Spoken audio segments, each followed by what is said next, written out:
ഇപ്പൊ നമുക്കിപ്പോ ഈ ഒരു മൂവിയിൽ നോക്കുകയാണെങ്കിലും കാസ്റ്റിംഗ് തമിഴ് മൂവി ആണെങ്കിലും മിക്ക കാസ്റ്റിംഗും മലയാളത്തിൽ നിന്നാണ് എടുത്തത്. അപ്പൊ എന്തുകൊണ്ടാണ് അങ്ങനെ ഒരു ചൂസ് ചെയ്തത്?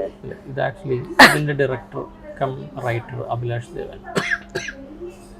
മൂപ്പര് മോർ കംഫർട്ടബിൾ ആയിട്ടുള്ള ലാംഗ്വേജ് തമിഴാണ്. അപ്പം നമ്മളൊരു ഇത് സ്ക്രിപ്റ്റ് വരുമ്പോൾ എപ്പോഴും നല്ലൊരു കാസ്റ്റ് കിട്ടുമെന്ന് പറഞ്ഞാൽ മീൻ ലീഡ് ക്യാരക്ടർ ഒരു നോൺ ഫേസ് ആയിരിക്കണം. അഭിലാഷിന് പരിചയമുള്ള ഒരാളാണ് ജിതൻ രമേശ്, അല്ലെങ്കിൽ അവർ നല്ല ഫ്രണ്ട്സാണ്. അപ്പോൾ ജിത്തൻ്റെ അടുത്ത് ഓൾറെഡി ഈ കഥ നേരത്തെ പറഞ്ഞിട്ടുണ്ടായിരുന്നു. അപ്പോൾ ആൾക്ക് കഥ ഇഷ്ടപ്പെടുകയും ചെയ്തു. അപ്പം അഭിലാഷ് ജിത്തനോട് ഈ കഥ ഓൾറെഡി പറഞ്ഞിട്ടുണ്ടായിരുന്നു. അപ്പം അങ്ങനെയാണ് ഞങ്ങൾ തമിഴിൽ ചെയ്യാമെന്ന് വിചാരിച്ചത്. തമിഴിൽ അറിയപ്പെടുന്ന ഒരു ആർട്ടിസ്റ്റ് ഉണ്ട്, അയാൾക്ക് കഥ ഇഷ്ടപ്പെട്ടു, ആൾ ഇതിനകത്ത് നിന്നുകൊണ്ട് പ്രവർത്തിക്കാമെന്ന് റെഡിയായി.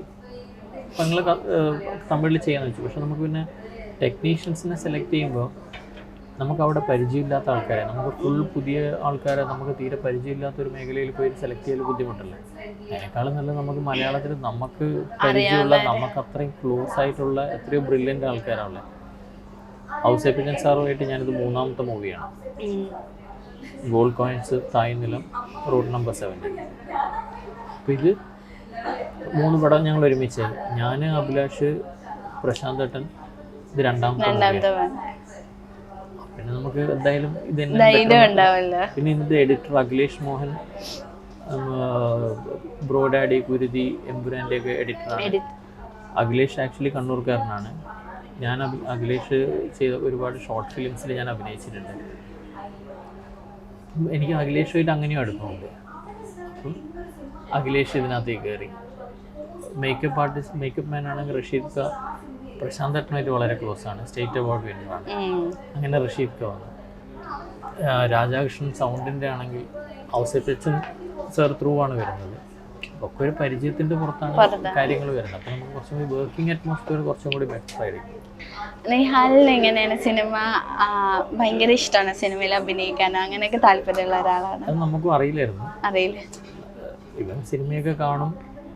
ഞാൻ ഒരു ദിവസം വെറുതെ ചോദിച്ചത് അവൻ്റെ അടുത്ത്, എടാ ഇതിനകത്തൊരു ചെറിയൊരു ക്യാരക്ടറുണ്ട്, നീ ചെയ്യുമോ?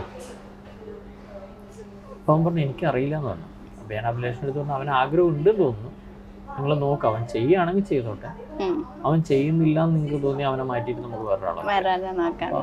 ഇതിനകത്ത് പിന്നെ ഡയലോഗും അങ്ങനെയൊന്നും ഉണ്ടായിരുന്നില്ല, 1-2 ചെറിയ വേർഡ്സ് മാത്രമേ ഉള്ളൂ, കുറച്ച് ഇമോഷൻസ് ആയിരുന്നു.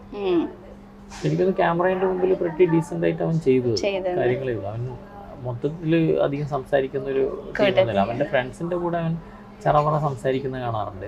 ഇപ്പം എൻ്റെ അടുത്താണെങ്കിലും അധികം സംസാരിക്കുന്നില്ല. അവൻ്റെ അമ്മയുടെ അടുത്താണ് കൂടുതൽ സംസാരിക്കുന്നത്. അവൻ്റെ ചേച്ചിയുടെ അടുത്ത് അടികൂടി നടക്കും. അവൻ പരിചയമുള്ള ആൾക്കാരുടെ അടുത്ത് അവൻ അടികൂടി നടന്നു. അപ്പോൾ ഇപ്പൊ പ്രൊഡക്ഷനും ചെയ്തിട്ടുണ്ട്, ആക്ടിങ്ങും ചെയ്തിട്ടുണ്ട്. അപ്പോൾ ഇതിൽ ഏറ്റവും കൂടുതൽ കുറച്ചുകൂടെ ഹാൻഡിൽ ചെയ്യാൻ എളുപ്പമാണെന്ന് തോന്നിയത് ഏതാണ്? ഉറപ്പായിട്ട് ആക്ടിങ് അല്ലേ. ആക്ടിങ് ആയിരിക്കും. കാരണം നമുക്ക് റെസ്പോൺസിബിലിറ്റി ഇല്ല എന്നല്ല, നമ്മുടെ ടെൻഷൻസ് കുറവല്ലേ. നമ്മൾ ആ ക്യാരക്ടറിനെ കുറിച്ച് മാത്രം ആലോചിക്കുക, ആ പടം നന്നാക്കാൻ വേണ്ടിയിട്ട് ഏറ്റവും നന്നായിട്ട് ആ ക്യാരക്ടർ ചെയ്യാം. പിന്നെ ആ പ്രൊഡ്യൂസർ ആ ക്രൂ പറയുന്ന ടൈമിൽ നമ്മൾ കറക്റ്റ് അവിടെ എത്തുക, അവരുടെ ടൈം കളയരുത്, അങ്ങനെയുള്ള കാര്യങ്ങൾ നമ്മൾ ശ്രദ്ധിച്ചാൽ മതി. പക്ഷെ പ്രൊഡക്ഷൻ സൈഡ് എന്ന് പറഞ്ഞു കഴിഞ്ഞാൽ നമുക്ക് എല്ലാ ഫാക്ടേഴ്സും ഒരുമിച്ച് വരണ്ടേ. അത് അത്ര എളുപ്പമുള്ള കാര്യമല്ല, ഭയങ്കര ടെൻഷൻ ഉണ്ടാക്കുന്ന ഒരു കാര്യം. ഇപ്പൊ വേറെ ഏതെങ്കിലും മേഖലയിൽ ട്രൈ ചെയ്യണം തോന്നിയിട്ടുണ്ടോ, പ്രൊഡക്ഷനും ആക്ടിങ്ങും അല്ലാണ്ട്? സിനിമയിലോ? ഞാൻ ഈ പ്രൊഡക്ഷൻ തന്നെ ആക്ച്വലി അങ്ങനെ കണ്ടിന്യൂ ചെയ്യാൻ വിചാരിച്ചൊരു കാര്യമൊന്നുമല്ല. ഓരോ സാഹചര്യത്തിൽ അത് ചെയ്തു പോയതാണ്. ഇപ്പം ഫസ്റ്റ് പടമാണെങ്കിൽ പോലും ഗോൾഡ് കോയിൻസ് ഞാനൊരിക്കലും പ്രൊഡ്യൂസ് ചെയ്യാൻ പോയ പടമൊന്നുമല്ല. ഞാനതിനകത്ത് ഒരു ക്യാരക്ടർ മാത്രം ചെയ്യാൻ പോയ ഒരാളാണ്. എൻ്റെ കുറച്ച് ഫ്രണ്ട്സ് ആയിരുന്നു എൻ്റെ പ്രൊഡ്യൂസേഴ്സ്. അവർക്ക് പിന്നെ അത് പുൾ ഓഫ് ചെയ്യാൻ പറ്റാതിരുന്നപ്പോൾ ഞാൻ പിന്നെ ഏറ്റെടുക്കേണ്ടി വന്നത്. കാരണം പടം ഓൾമോസ്റ്റ് 3/4 അല്ലെങ്കിൽ 80% കഴിഞ്ഞു. പിന്നെ ആ പടം നടന്നില്ലെങ്കിൽ ആ അഭിനയിച്ച് എനിക്കും എല്ലാ ആൾക്കാർക്കും നഷ്ടമല്ലേ. എൻ്റെ എത്രയോ ദിവസങ്ങൾ പോയി.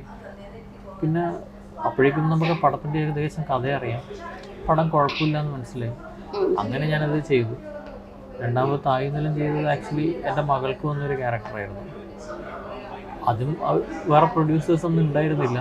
ആ വർഷം ചെയ്തിട്ടില്ലെങ്കിൽ മകൾ വളരും, പിന്നെ അവർക്ക് ആ ക്യാരക്ടർ ചെയ്യാൻ പറ്റില്ല. അപ്പോൾ ഞാൻ ആക്ച്വലി അത് ചെറിയൊരു ബഡ്ജറ്റ് സാധനമാണ്. അപ്പോൾ ഞാൻ ഇത് ചെയ്തു.